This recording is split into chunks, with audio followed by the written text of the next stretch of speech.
안녕하십니까. 부동산 읽어주는 남자 부통령입니다. 오늘은 수원에 있는 영통 아이파크 캐슬에 대해서 알아보도록 하겠습니다. 이곳은 아이파크 캐슬 3단지입니다. 자, 보시다시피 아이파크 캐슬 3단지 이곳에 나온 분양가는 전용 면적이죠. 전용 면적 25평으로 봤을 때 이곳의 가격은 6억 1,700 정도에 나왔습니다. 그 가격대가. 그래서 이곳이 말하는 내용들을 본다면 영통 망포의 학원, 교육 환경, 그리고 자연 환경, 그리고 생활 환경이죠. 인프라 같은 것들 나와 있고, 만포역 주변으로 쇼핑센터 이런 거 있고, 그리고 출퇴근 걱정 없는 교통 환경이라고 할 수 있을 거예요. 그래서 놓고 보자면 사실상 여기서 말하는 내용들은 대부분 그냥 망포동이죠. 망포동과 망포역에 대한 설명이죠. 망포역에 대한 설명이고, 결국엔 이렇게 아파트, 아이파크가 만든다. 그런 얘기겠죠. 그래서 결론적으로 아이파크가 특별히 수원에서만 예쁘게 지어주는 거 아니죠. 아이파크가 지으면 거의 대부분 각 도시마다 지을 때마다 거의 비슷하게 짓는다. 결론적으로 놓고 보자면 그냥 망포동에 있는 아파트죠, 아파트. 결국엔 망포동에 지어진 아파트라고 볼 수 있을 거예요. 그래서 놓고 보자면 우리가 지금 지어진 아파트가 이곳이라면 결국엔 이 위치의 내용들은 과거 아파트들이죠. 이곳에 지어졌던 과거의 아파트들의 어떤 흐름과 역사를 알면 대략적으로 미래도 알 수 있는 거고 지금의 현실도 알 수 있을 거예요. 그래서 놓고 보자면 우리가 네미안 용통 마크 윈과 또 그거죠. 이 네미안 마크 윈 이 아파트 2011년이고 그 위에 있던 1단지, 2단지 아파트는 2016년 그 정도 때 입주 청약을 받은 거죠. 청약을. 그 당시 때 청약을 받았다는 거예요. 그래서 그 당시 때 청약 가격을 본다면 2011년도에 그 34평형 전용 면적은 한 25평이었던 바로 그게 어느 정도에 분양했냐? 4억 3,500만 원 정도에 분양했다는 거. 4억 3,590만 원 정도에 분양했다. 4억 3,600만 원 정도에 분양했다는 거죠. 그리고 나서 용통 아이파크 캐슬 2블럭 그 앞에 있는 것들이죠. 그 앞에 지어진 건 얼마에 분양했냐면 4억 3,600, 4억 4천 정도에 분양했다는 거예요. 그래서 놓고 보자면 이 당시 2011년도에 4억 3,590만 원은 2011년도죠. 11년도에 2016년이 됐을 때 그 가치는 한 5억대 이상으로 올라간 거죠. 5억 4천대 이상으로 올라갔다는 거예요. 그런데 분양가는 그 당시에 어떤 수원에 있던 분양가는 4억 4천 정도라니까 대략 정도로 1억 정도가 더 싼 분양가로 했다. 그럼 이곳이 더 비쌌다는 거죠. 한마디로 이곳은 좀 더 쌌다는 느낌이었다. 그런 느낌이었다는 거죠. 대한민국의 어떤 경제죠. 경제가 발전한 거죠. 초업은 소득이 늘어난 거고 그런 거죠. 경제 GDP 자체가 상승했고 국민들의 소득은 늘어났고 했는데 아파트 가격은 그다지 안 오르고 있었고 분양가는 여전히 이 정도 수준을 하고 있었던 거죠. 원래 이 돈의 크기는 이미 5억대 전을 돌파하고 있었는데 그랬다는 거예요. 그리고 나서 우리가 보고 있는 거죠. 이제 3단지 그곳에 나와 있는 가격은 6억 1,700이란 거죠. 그래서 내미안 용통 프로젝트 2011년도부터 시작해서 2009년도까지를 보면 대한민국의 경제 발전한 걸 보면 6억대로 올라갔네요. 이제 6억대로 5억 9천대. 즉 원화 자산으로 표시된 것들은 거의 다 달러가 아니라 원화 자산으로 표시되어 있던 것들은 보면 대부분이 6억대, 5억 8천대, 5억 8천 그 정도 하고 있는 거죠. 5억 8천, 5억 9천, 6억 이 정도 하고 있는데 분양가는 6억 1,700에 나왔다는 거죠. 그러면 과거에는 이쪽이 훨씬 컸는데 이제는 이쪽이 더 큰 거죠. 이렇게 볼 수도 있는 거죠. 이렇게 볼 수 있을 거예요. 이쪽이 더 크다고 보여지는 거죠.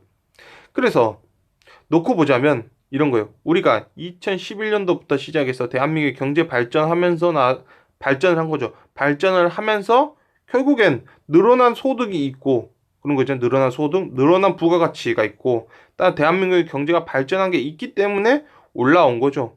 올라왔다고 볼 수 있을 거예요. 그래서 4억 3천이 드디어 6억이 되었다라고 볼 수 있는 거죠. 그래서 놓고 보자면 우리가 볼 수 있는 건 이런 거예요. 이 앞에 있는 단지가 있었을 때 2006년도에 그 돈은 4억 4천이라는 돈은 6.9였죠. 6.9 정도였던 거예요. 6.9. 즉 이 말은 수원 광역시죠. 광역시나 또는 수원 같이 좀 멀리 떨어져 있는 곳들. 특히 수원 같은 경우는 그래도 경기도의 행정의 어떤 중심지고 또한 산업들의 또 중심지라고 할 수 있기 때문에 경기도에서 봤을 때 그래서 우리가 이때는 이 금액은 뭐 들어올 수 있었다는 거죠. 그리고 나서 이 위치 내로 가격은 상승할 수 있는 거죠.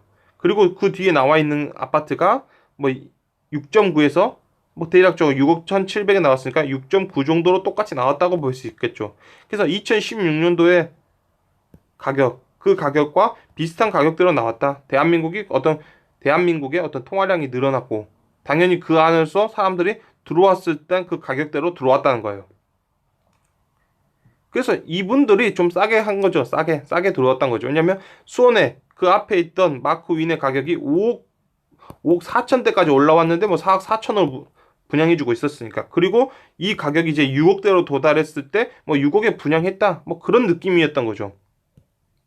그래서 놓고 보자면 과거 2011년도부터 2016년도까지 내미안 뭐 용통 프로지가 그렇게 많이 안 올랐으니까 당연히 뭐 그 가격도 4억 4천원 분양했지 않겠습니까? 그래서 그 원인을 찾아본다면 2011년도에 4억 3천 정도의 금액은 9.4였던 거죠.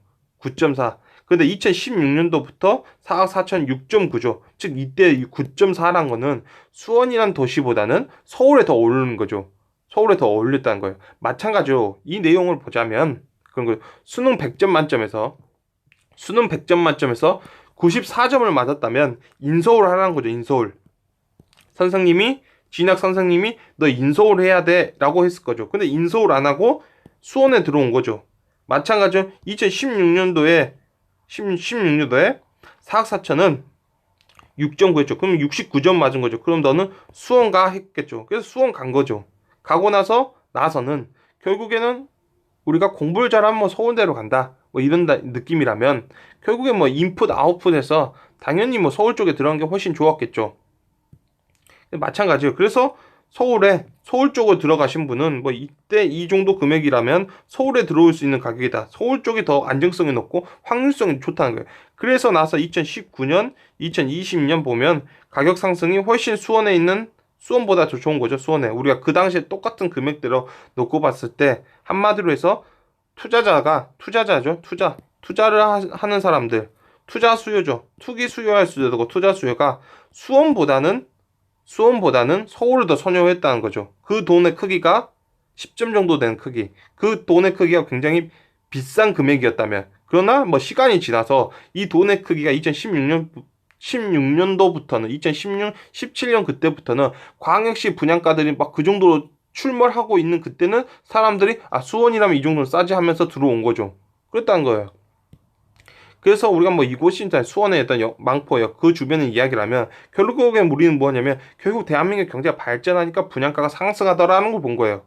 경제가 발전하니까 분양가가 상승하고 경제가 발전하니까 아파트 가격이 올라간다를 본 거죠. 그래서 결론적으로 놓고 보자면 대한민국이 이제 경제 환경이 어떠냐는 거예요. 그래서 이게 자산가치도 화폐가치를 그려놓고 이게 2배 이상과 2배 이상과 이하를 봤을 때 2배 이상이었을 때는 급격하게 오르는 시기죠. 투자적 목적으로 봐야 되는 거예요. 투자적 목적으로 봐야 되는 시기다. 이때는 투자적 목적으로 봐야 된다. 자기의 위치의 가격만 있으면 그 자신의 위치, 자기의 점수에 맞는 대학교를 원서를 쓰면 대학교가 입학하는 거고 입학해서 당연히 뭐 그런 거죠. CC도 하는 거고 소개팅도 하는 거고 그런 거겠죠. 근데 자신의 위치보다 안 있으면 그런 거죠.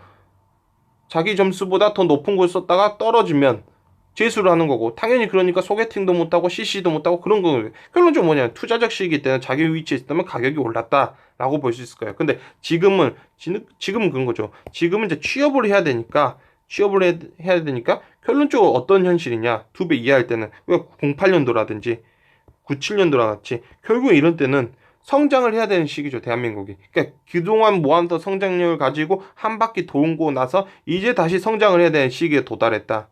라는 걸 거예요. 그래서 이때는 거주적 목적으로 보는 게 좋다는 거예요. 거주적 목적으로 보는 것이 좋고 결국 투자를 뭐 부동산에 투자 들어갔을 때는 과거처럼 뭐 폭발적인 성장 그런 거 어려운 거죠. 그리고 더군다나 정부가 규제를 하고 있으니까 과거 같은 경우는 뭐 규제를 해도 뭐 그냥 우습게 넘길 수 있겠지만 지금부터는 이제 경제가 힘들어진 건 누구나 다 알고 있는 거죠. 알고 있고 그렇기 때문에 거주적 목적으로 보는 게 좋다라는 거예요. 거주적 목적으로 보는 게 좋다라고 할 수 있을 거예요. 그래서 용통의 기대, 뭐 수원 아이파크, 캐슬 뭐 이렇게 있는데 그래요. 뭐 본인들의 점수대로 본다면, 본인들의 어떤 금액대로 본다면 대략적으로 우리는 이렇게 볼 수 있을 거예요. 그냥 수원에서 나올 수 있다, 나올 수는 있지만, 나올 수는 있죠, 나올 수 있다, 나온다라고 그 지금의 분양가 나온다. 단 우리가 이 아파트가 있죠. 우리가 보고 있는 지금의 분양가라든지 뭐 아이파크 캐슬 지금의 어떤 이 가격은 과거 그 앞에 있는 1, 2단지는 저렴했죠, 저렴. 즉 한마디로 그 앞에 있는 아파트 용통 마크윈이 더 상승했던 거죠. 그 금액이 경제에 맞춰 상승하는 동안 아파트 가격은 오르지 않고 있었기 때문에 요만큼의 안전 마진이 존재했다면 지금 이게 다 따라잡은 거죠. 수원에 투자적 수요들이 막 몰려오면서 그런 거겠죠. 2019년부터 막 몰려온 거죠. 그러면서 그래서 지금은 그냥 적정 수준 정도라고 볼게요. 적정하다 또는 적정하면서 약간 비싸다 정도다. 약간 비싼 정도. 그런다 하더라도 뭐 본인들의 위치에 있을 수 있는 점수대에 있냐면 그 정도 수준대로는 있다라고 보여질 거예요. 그런데 이제 대한민국 경제 환경이 안 좋기 때문에 지금 뭐 투자보다는 거주를 어떤 관점을 가지고 분양하는 게 맞다는 거죠. 그런 거예요. 그래서 뭐 일본이라든지 마찬가지고 결국엔 경제가 안 좋으면 분양가를 뭐 더 높이면 올라갈 수 있겠습니까? 경제가 안 좋으면. 그래서 10년 동안 경제가 그냥 안 좋고 이대로 흘러가면서 뭐 삼성 자체도 더 이상 이제 무너지고 중국 업체들은 넘겨주는 거고 뭐 현대자동차도 뭐 이대로 가면서 그냥 부품 정도만 공급하는 뭐더라 회사가 되고 뭐 이런 식으로 쭉 흘러간다면 여전히 뭐 3만 달러인데 뭐 10년이 지나 3만 달러면 뭐 그 옆에 이곳에 이제 분양하는 거죠. 그 옆에 분양은 또 뭐 6억일 거고 그 6억이겠죠. 또 20년 지나도 여전히 뭐 그 정도 수준이라면 이 옆에 이렇게 분양해도 6억이고 결국에 뭐 일본처럼 결국 6억이면 나머지 아파트 가격들은 뭐 그냥 감가상각에 당해야 되는 거죠. 그래서 경제가 성장하면 뭐 올라갈 거고 경제가 뭐 그대로 지나간다면 뭐 여전히 뭐 감가상각에 당하는 뭐 그런 국가가 되지 않을까 보여지는 거죠. 그래서 지금은 거주 목적으로 보시라. 그리고 대한민국 경제가 발전하면 당연히 뭐 아파트 가격이 올라가는 거고 분양가도 올라가는 거고 뭐 그렇게 흘러갈 거다로 오늘 영상을 마치도록 하겠습니다. 지금까지 시청해 주셔서 너무나 감사합니다.